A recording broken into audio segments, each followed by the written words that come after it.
Hi అండి.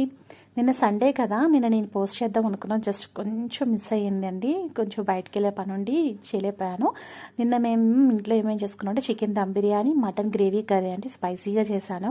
And chicken gravy curry అండి. Chicken gravy curry వచ్చి మార్నింగ్ మేము పూరీలు చేసుకున్నామండి.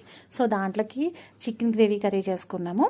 అండ్ 2 పూరీలు మిగిలినాయి అండి. సో అవి వేస్ట్ చేయడం ఎందుకని మధ్యాహ్నం లంచ్లో వేసేసుకున్నామండి. అవి 2 పూరీలు అండ్ అలాగే ఒక నిమ్మకాయ, కొంచెం ఒక ఆనియన్ కట్ చేసుకున్నామండి. ఫైనల్గా పెరుగు. ఇలాగా మా ఆఫ్టర్నూన్ లంచ్ కంప్లీట్ చేసామండి. అండ్ ఈవినింగ్ మేము మన ప్రభాస్ మూవీకి వెళ్ళామండి, కల్కి మూవీకి. ఆ మూవీకి వెళ్ళే ముందు ఇంకా టైం ఉందని చెప్పి మూవీ థియేటర్ పక్కన కేఎఫ్సి ఉంటే కేఎఫ్సిలోకి వెళ్ళాము. దాంట్లో ఈ చాక్లెట్ లావా కేక్ తీసుకున్నామండి ఒకటి. దీని ప్రైస్ వచ్చేటప్పటికి 99 పడింది. అండ్ పాప్కార్న్ చికెన్ తీసుకున్నామండి బకెట్. సో ఇవి తినేసి ఎంజాయ్